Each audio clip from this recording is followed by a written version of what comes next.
make your mind up when you get out of bed. Work your head off so you can keep your head. Government films pounded home the fact that America not only had to supply its own troops, but meet the needs of its allies as well. Workers in cities across the country responded.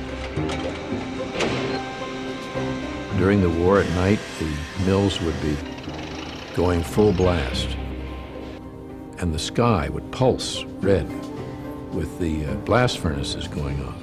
And we were told at school, and we heard on the radio and saw in the newspapers that Pittsburgh was helping to win the war.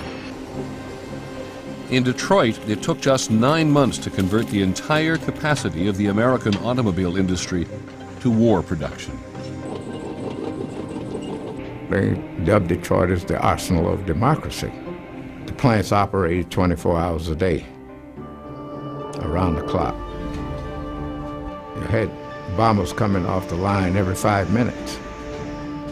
Work till they almost fall out, then somebody take your place. I was working on the Jeeps. We sprayed the Jeeps with this olive paint. Can you imagine working 18 and 24 hours a day, staying in the shop? You run home and look at your family and run back to the shop again. With existing manpower strapped to the limit, there was another pool of workers ready to be tapped. Factory owners were very reluctant to hire women. They argued they'll never learn how to operate these complex machines, and if they come onto the assembly line, they'll distract the men, productivity will go way down, and besides, they shouldn't leave their homes. It'll be the end of the home and the family. But then by about 1942 or 1943, when so many men were in the armed forces, they had to turn to women.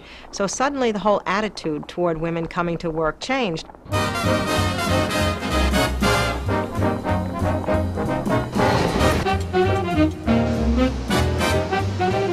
Between 1940 and 1944, the number of women in war-related industries rose 460% to a high of 19 million, a full third of the entire civilian workforce. Half of those women were wives and mothers who had never held jobs before. My mother was a nice lady who baked and cooked and cleaned house and whacked her kids around to make sure they stayed in line. And suddenly, she's running a machine at an aircraft factory. She felt she needed to do something. I think there was an underlying, unexpressed kind of patriotism, not the kind that waves flags, but it was the kind that loved our lives, that loved our country, and we all worked for one reason: to get those airplanes in the sky. In Boeing's Seattle plant, half the workers were women.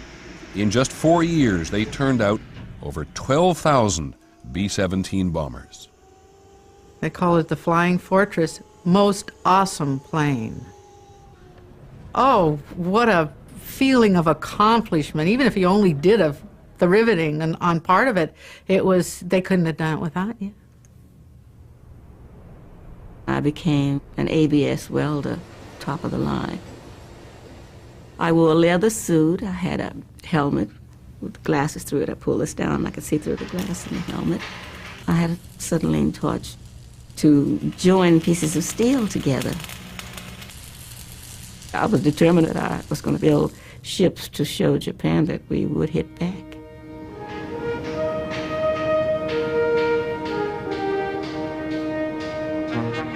Thanks in large part to these women workers, American factories turned out 4,000 tanks and 4,500 planes every month. And ships, which used to take 1 year to assemble, were now being completed in 17 days. Production expectations were not only being met, they were being surpassed.